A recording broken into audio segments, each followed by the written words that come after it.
So we're on chapter 20, section 3 of your biology book, and we're going to be talking about arachnids, centipedes, and millipedes today. These are in the classes of arthropods, or I should say in the phylum of arthropods. Of course, we see spiders, daddy longlegs, mites, ticks, scorpions in this class here.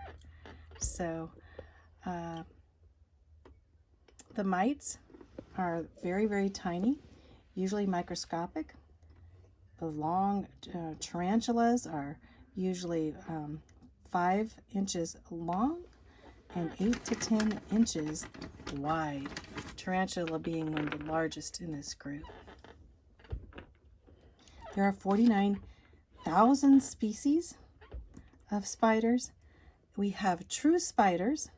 True spiders have fangs that point inward and they move in and out. And then we have my gallimorphs. Now, gallimorphs are tarantulas. So my gallimorphs are hairy spiders or tarantulas. How do they differ from insects?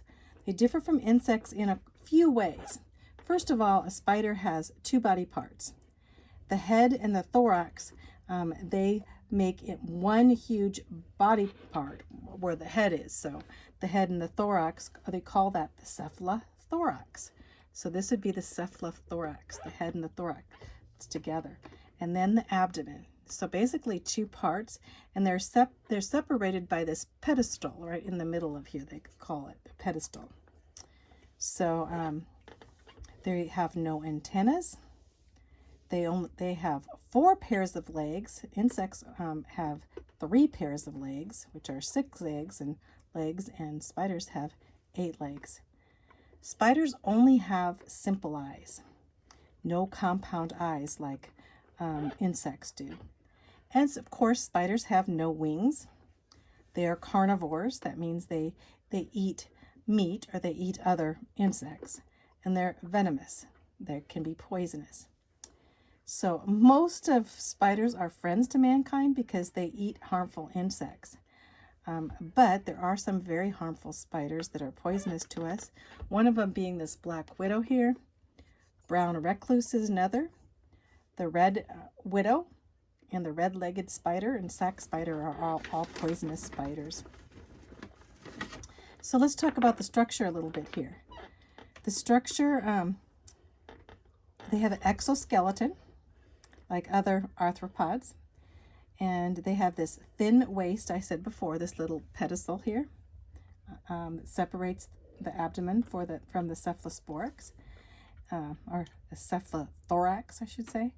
8 simple eyes, 2 rows of 4 each, so they have simple eyes, no compound eyes. Chelicerae. The chelicerae is they're short appendages in the front. You see these little appendages that come in the front, these little short appendages. They almost look like legs, but they're not. There's where they kill the prey with their poison. They're usually right below the eyes, and they look like fangs at the end. Their mouth parts are beneath the chelicerae, those little fang things, and their mouth parts actually are sucking mouth parts that suck liquids. They cannot chew. They inject powerful enzymes and pre-digest their prey. So when they get, a fly or a gnat or something in their spider rib, they go and inject enzymes into them, and basically the inside, as they inject these enzymes, they digest the inside of the insect and really suck the insect's insides out, which is really kind of gross, I know. The pedipalp looks like a small leg. It's attached to each side of the mouth, and it cuts and crushes food. It's also the male reproductive organ. So let's go into the next page because you'll see this better in the next page, I think.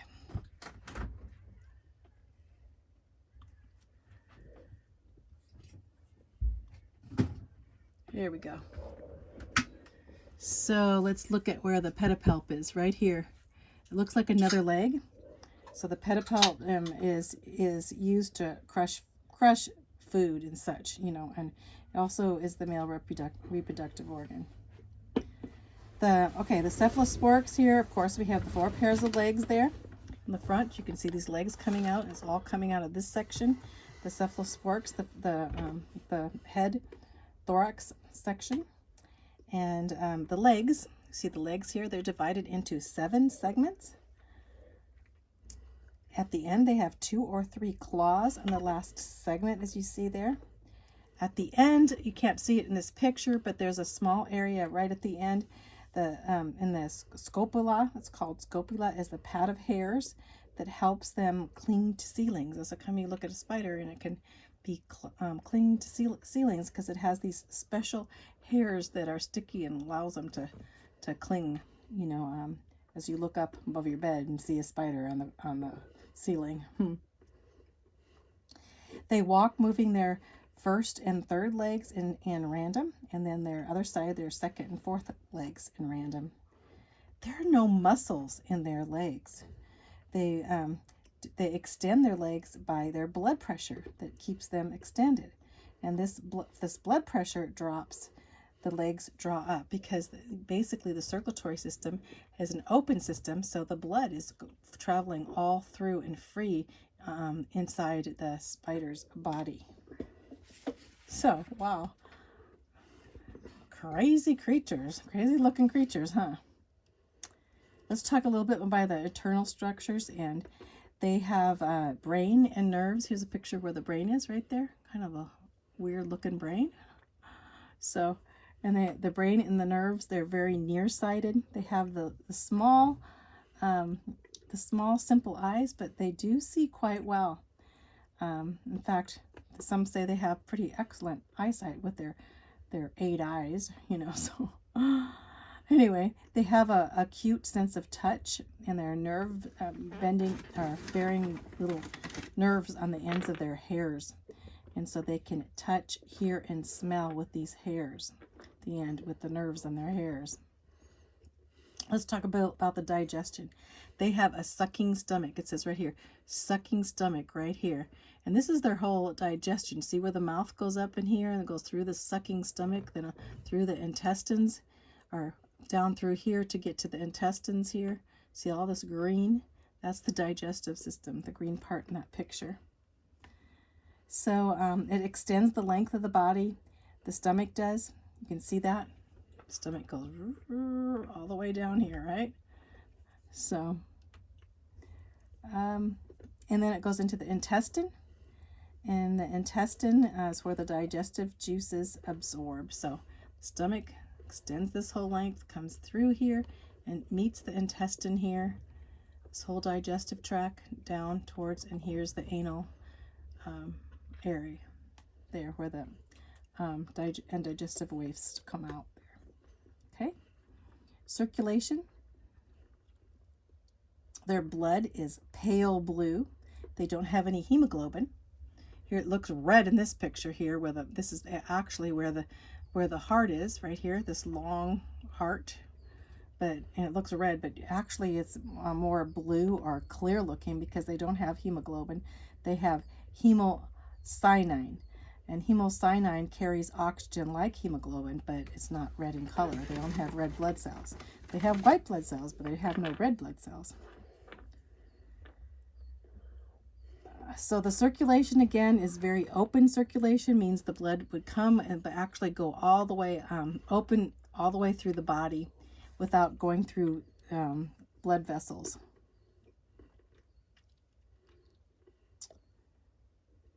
Okay, let's see. The respiratory system. The respiratory system, these little, there's a picture here, spiracles are where some air actually can come in these little spiracles. These spiracles, the air enters and they turn into these branches of tubes and trachea. And then the trachea go to the book lungs and through the cavities in the abdomen. So you have these cavities.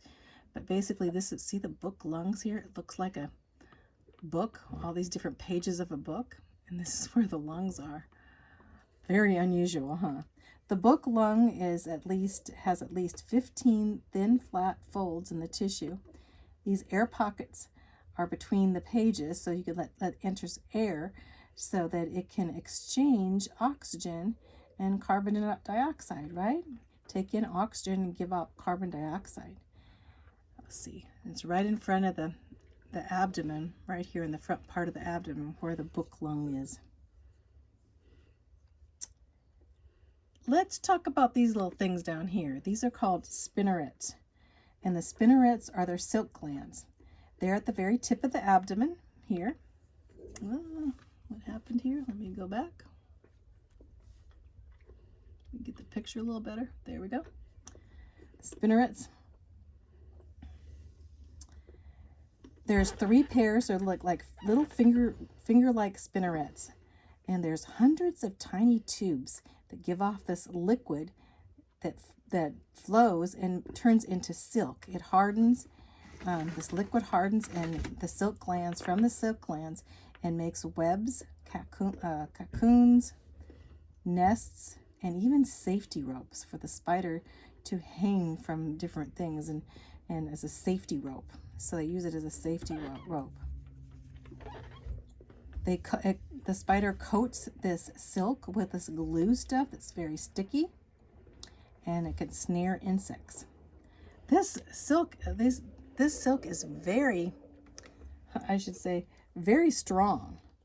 In fact, it's like 5 times the steel cable by the weight, and it's very resistant to water. So that's the spinnerets here making the silk. Let's see.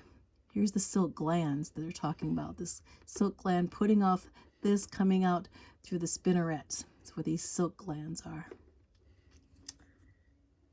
The reproduction, mating, the pedipalps up here, they're used to put sperm into the receptacles of a spider, the semi-receptacles of a female spider, and it's in their abdomen.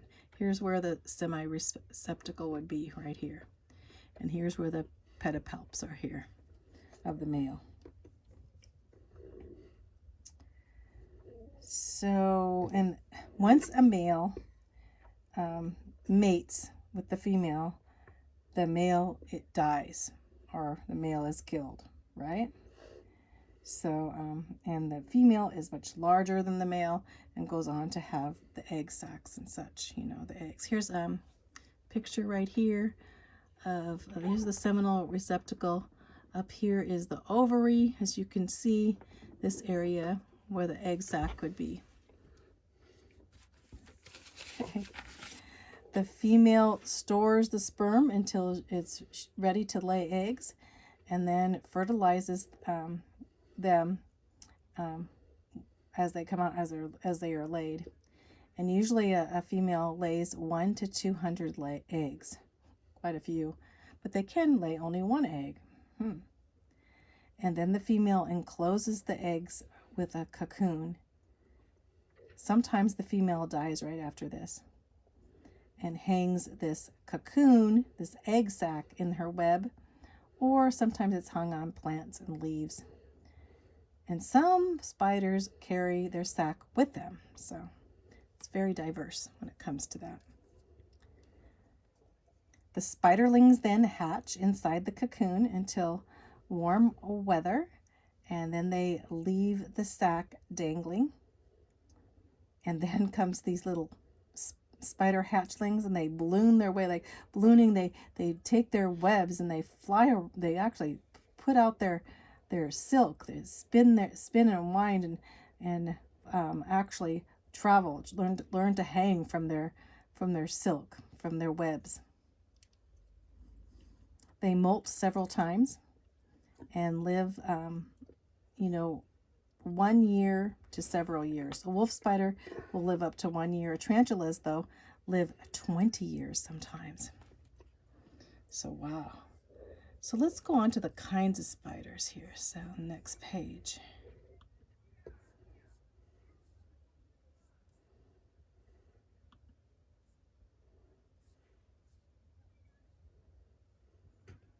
Okay, here's one that's very unusual. We saw the spiders of the wolf spiders, and go back and look at them real quickly.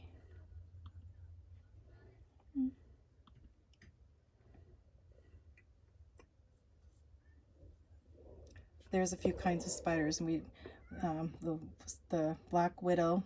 Here's the wolf spider. Here's the tarantula and the garden spider there. Just a few kinds of spider. But now we're going to look at some different ones that are really a little different from spiders, although they're still in the same category. Here's one here. It's called a daddy longlegs. The daddy longlegs is called the harvestman or the daddy longlegs, and they have they're very long legged arachnids.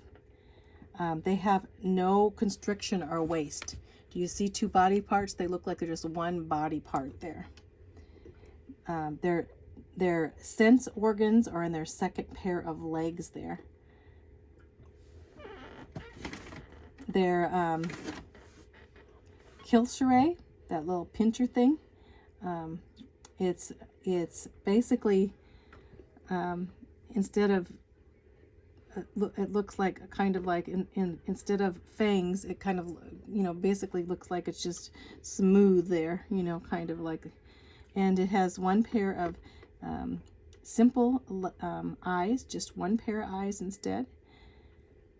And let's see, it lacks spinnerets, which means it is not able to spin webs. It doesn't really spin webs without its spinnerets. It's omnivorous, or basically, you know, basically insects, like insects and plants, omnivorous, you know, so.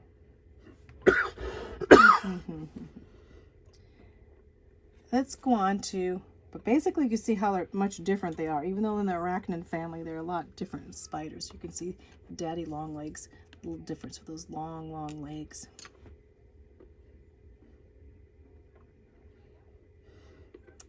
Let's see, I was going to see here. They can be commonly seen in gardens and fields. Most daddy longs are omnivorous, feeding on plant juices as well as on insects. So let's go on to this one here. It's a scorpion. Scorpions usually are in the southwest United States and also in the tropics.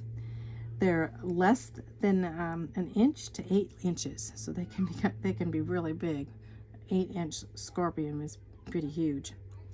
They're very active at night in dark places. You have to be careful if you're putting on your shoes in these places because they can be hiding in your shoes. They have a long segmented, as you can see here, a long segmented abdomen. Let's point to here so you can see this long segmented abdomen there. They have a tipped venomous stinger that's very painful. The female actually devours her mate. Ugh. And they again can be oviparous too. And the babies ride on the mother's back for 1 to 2 weeks after they're born. So there's some things about the, see, all species of scorpions are either ovoviparous or viviparous. The young are born, not hatched. They are cared for and protected by the mother, riding around on her back for 1 to 2 weeks after birth. And so, going on here, we have mites and ticks. And so mites and ticks are tiny blood-sucking parasites. And they, the harvest mites are chiggers. Have you ever heard about chiggers? Well, they're a type of mites that suck blood and they attach to the skin and they make your skin very red and itchy. The ticks and mites, they carry a lot of diseases like Rocky Mountain spotted fever, Texas fever. All these are carried on by mites. So let's go on, and we're almost finished with this here. Here's some pictures. Here's some pictures of mites here. So here's Here's a mite. They're pretty ugly. So you look at them, they're very small, but they really look like little monsters, don't they? And here's a tick. This is the tick before it feeds, and this is the tick after it's feeding on your blood. Look at that. How gross. Look how big it gets, that tick, before feeding and after feeding. Okay, let's go on to the next section.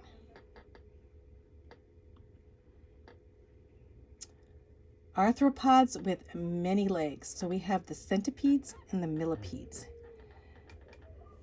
The centipedes are in the class Calopoda, and Diplopoda are the two ones. Calopoda are the centipedes and Diplopoda are the millipedes. The centipedes are a little different from the millipedes. How can I tell you? They're kind of all caterpillar-like, but the centipede have a flat body. Let's look at the centipede. I think there's one down here. There we go. Here's the house centipede right here. They have a flat-looking body, as you see right there,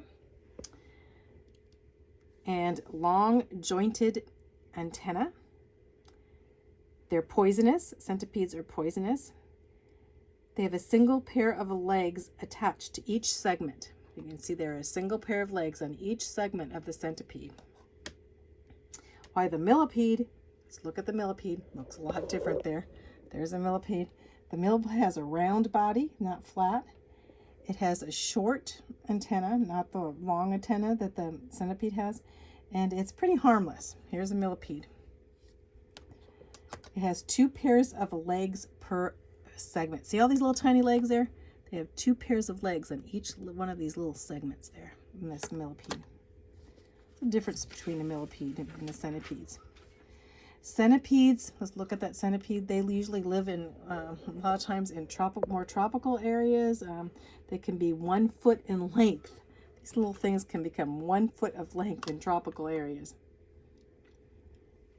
They eat prey on toads, snakes, and even mammals, those big centipedes. This is the house centipede. It has 30 legs. The first segment has a pair of poisonous claws. See this segment? Okay, here's the long antennas. I thought it was, here's the long antennas, and then they have poisonous claws there. Can't even tell which side it is, can you, because of the legs there? But and in North America, centipedes are not dangerous, but in other countries they are. They lack legs in the last segments there, as you can see. They have very strong mandibles that can cut. They hunt at night, and they lay in the moist rocks and logs and shelter different places, and they eat pests. They're very fast moving too. And then, of course, let's go back up to the millipede there.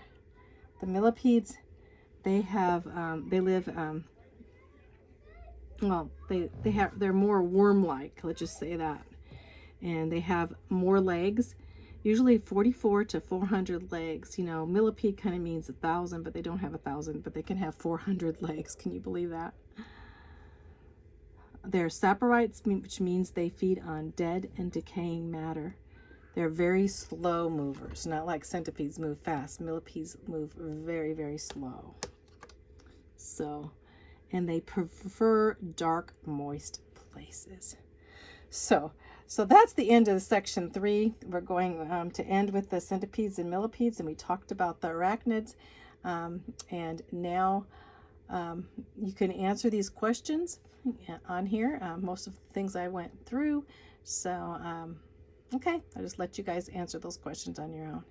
So when we talked about the arachnoid, the cephalothorax being the 2 parts, the chelicerae, the mygalomorph,